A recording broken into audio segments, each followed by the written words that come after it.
नमस्कार, आप सभी का स्वागत है। जब भी भारतीय सिनेमा में मेलोडी या माधुर्य की बात होती है तो सबसे पहला नाम जहन में आता है सुरों के बादशाह मोहम्मद रफी साहब का। बहारों फूल बरसा ये मेरा प्रेम पत्र पढ़ूंगा मैं तुझे। 1960 के दशक की शुरुआत तक रफी साहब ने अपनी एक ऐसी इमेज बना ली थी जिसे सुनकर रूह को सुकून मिलता था।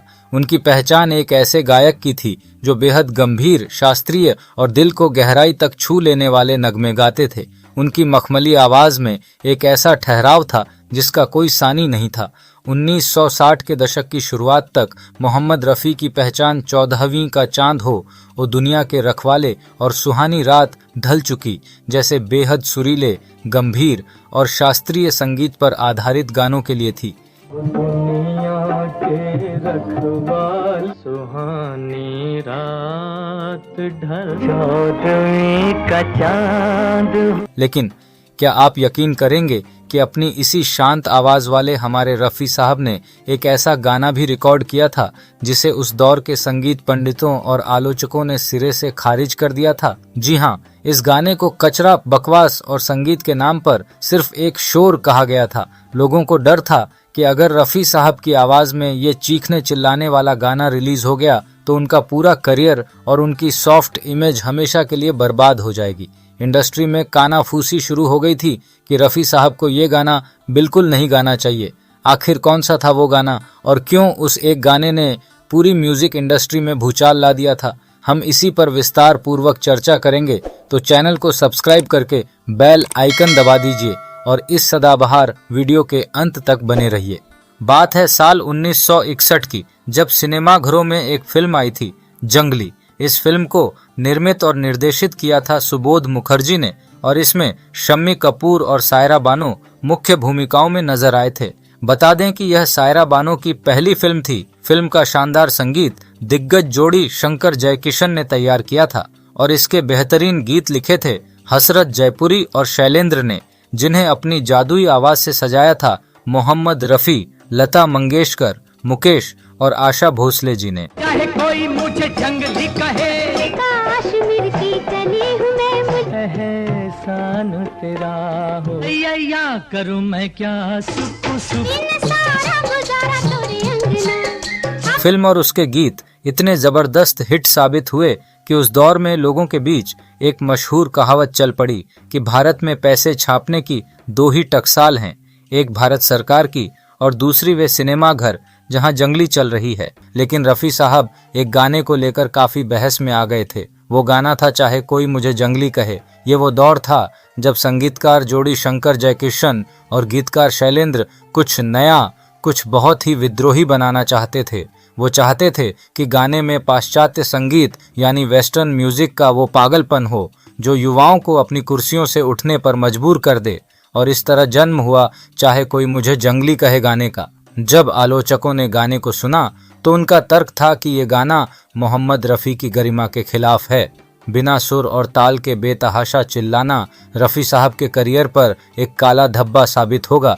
लेकिन रफ़ी साहब एक कलाकार थे, उन्होंने इस आलोचना की परवाह नहीं की और इसे एक चुनौती की तरह लिया। हालांकि गाने के एक महत्वपूर्ण हिस्से को रफ़ी साहब ने नहीं गाया क्योंकि शायद कहीं ना कहीं उनके मन में भी यह डर था कि वो उस चीख को उस आक्रामक अंदाज में नहीं गा पाएंगे। गाने की वो गगनभेदी चीख थी याहू, जिसने रातों रात दुनिया में धूम मचा दी।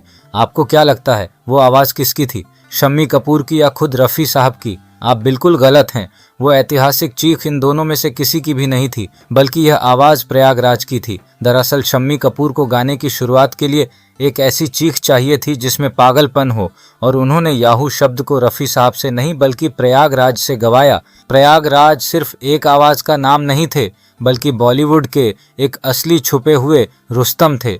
अगर उनके कामों की सूची गिनाई जाए तो यकीनन कोई भी हैरान रह जाएगा। बतौर लेखक उन्होंने महान निर्देशक मनमोहन देसाई की कई सुपरहिट फिल्मों के लिए कहानी और पटकथा लिखी, जिनमें अमर अकबर, एंथनी, नसीब, कुली, मर्द और सुहाग जैसी बड़ी फिल्में शामिल हैं। उन्होंने अपने करियर में 100 से ज्यादा फिल्मों के लिए लेखन किया। बतौर निर्देशक भी उन्होंने कई फिल्में बनाई, जिनमें गिरफ्तार खास तौर पर याद की जाती है। इस फिल्म की सबसे बड़ी खासियत यह थी कि इसमें 3 बड़े सुपरस्टार अमिताभ बच्चन, रजनीकांत और कमल हासन एक साथ स्क्रीन पर दिखाई दिए थे। यानी कुल मिलाकर प्रयागराज एक बेहतरीन लेखक, सक्षम निर्देशक, उम्दा अभिनेता और हिंदी सिनेमा की कुछ सबसे यादगार आवाजों के पीछे छिपे असली जादूगर थे। अब आपके मन में यह सवाल जरूर आ रहा होगा कि जब पूरा का पूरा गाना रफी साहब ने इतनी हाई एनर्जी में गाया, तो फिर शुरुआत की वो याहू वाली चीख उनसे क्यों नहीं गवाई गई। इसके पीछे एक बहुत बड़ा और वाजिब कारण था, जिसका खुलासा सालों बाद खुद शम्मी कपूर जी ने किया था। दरअसल शम्मी कपूर और संगीतकार शंकर जयकिशन दोनों ये बात बहुत अच्छे से जानते थे कि रफी साहब की आवाज हमारे देश की एक राष्ट्रीय धरोहर है। रफी साहब मूल रूप से एक बेहद सॉफ्ट और सुरीले गायक थे। वो चाहे कितने भी ऊंचे सुर में गाएं, उनकी आवाज में एक प्राकृतिक मिठास और नजाकत हमेशा बनी रहती थी। लेकिन इस गाने की शुरुआत के लिए शम्मी कपूर को कोई मिठास नहीं, बल्कि एकदम खुरदरी, विद्रोही और पागलपन से भरी चीख चाहिए थी, बिल्कुल किसी जंगली जानवर की तरह। मेकर्स को डर था कि अगर रफ़ी साहब से उस एक्सट्रीम लेवल पर वो चीख लगवाई जाती तो उनके गले की नसों पर बहुत ज्यादा जोर पड़ता। उनकी बेशकीमती आवाज के हमेशा के लिए खराब होने का एक बड़ा खतरा था और कोई भी उनके गले के साथ यह जोखिम लेने को तैयार नहीं था। यहीं पर एंट्री होती है प्रयागराज की। प्रयागराज सिर्फ एक लेखक ही नहीं, बल्कि पृथ्वी थिएटर के एक मंजे हुए स्टेज एक्टर भी थे। थिएटर के कलाकारों को बिना माइक के अपनी आवाज दूर तक पहुंचाने की खास ट्रेनिंग होती है। प्रयागराज का गला बहुत भारी और खनकदार था। वे बिना अपना गला खराब किए वो आक्रामक और खूंखार चीख निकाल सकते थे। इसीलिए रिकॉर्डिंग रूम में यह तय हुआ कि यह रिस्क रफ़ी साहब से नहीं लिया जाएगा। प्रयागराज माइक के सामने गए और उन्होंने अपने फेफड़ों की पूरी ताकत से याहू चिल्लाकर इतिहास रच दिया। और उसके तुरंत बाद का पूरा गाना उसी खूंखार ऊर्जा के साथ हमारे रफ़ी साहब ने अपनी जादुई आवाज में गाकर अमर कर दिया। चाहे कोई मुझे जंगली कहे, कहने दो जी कहता रहे। अब आपको एक और जबरदस्त बोनस फैक्ट बताते हैं। प्रयागराज की इस भारी और दमदार आवाज का जादू सिर्फ जंगली तक सीमित नहीं था, बल्कि शशि कपूर की ब्लॉकबस्टर फिल्म जब जब फूल खिले का वो मजेदार तकिया कलाम अफ्फू खुदा भी प्रयागराज ने ही गाया था। अफ्फू खुदा, तुमको हम पे प्यार आया, अफ्फू खुदा। फिर सालों बाद 1983 में आई मनमोहन देसाई की फिल्म कुली तो आपको याद ही होगी।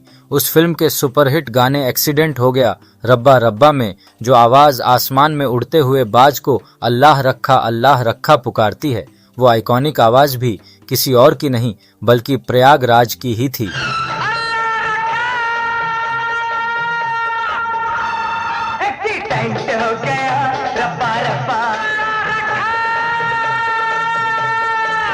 बहरहाल रफ़ी साहब ने जो जादू रिकॉर्डिंग रूम में किया था उसे पर्दे पर उतारना कोई आसान काम नहीं था। इस गाने की शूटिंग से जुड़ा एक और गजब का किस्सा है जो खुद शम्मी कपूर ने एक इंटरव्यू में बताया था। असल में जंगली फिल्म की लगभग पूरी शूटिंग कश्मीर के बेहद खूबसूरत इलाके गुलमर्ग में हुई थी, लेकिन जब इस याहू गाने को शूट करने का समय आया तो गुलमर्ग में शूटिंग के लायक बर्फ ही नहीं बची थी। शम्मी कपूर के उस आक्रामक और विद्रोही डांस के लिए भारी बर्फबारी की सख्त जरूरत थी।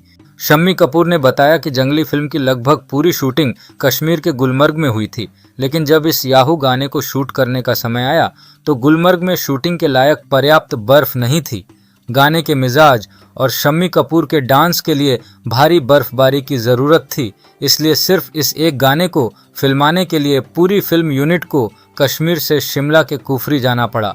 ऐसे में मेकर्स ने कोई समझौता नहीं किया। सिर्फ इस एक गाने को शूट करने के लिए पूरी फिल्म यूनिट ने कश्मीर से अपना सामान समेटा और सीधे शिमला के कुफरी पहुंच गई।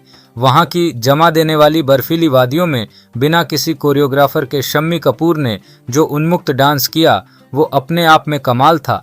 गाने की टेप बजती रही और शम्मी कपूर बर्फ पर पूरी आज़ादी के साथ नाचते रहे। वो गिरे, फिसले, उछले और अपने अंदाज में गाने को जीते रहे। रफ़ी साहब की बेधड़क आवाज और शम्मी कपूर का आक्रामक डांस, इन दोनों ने मिलकर ऐसा तूफान खड़ा किया जिसने उस दौर की फिल्म इंडस्ट्री को हिलाकर रख दिया। हम प्यार के तूफानों में घिरे हैं। जब जंगली रिलीज हुई तो सिनेमा घरों में जैसे ही ये गाना बजता, युवा अपनी सीटों पर खड़े होकर नाचने लगते थे। हम क्या करें। वो गाना जिसे कभी संगीत का पतन और कचरा कहा गया था, वही रातों रात पूरे भारत का यूथ एंथम बन गया। चाहे कोई मुझे जंगली कहे।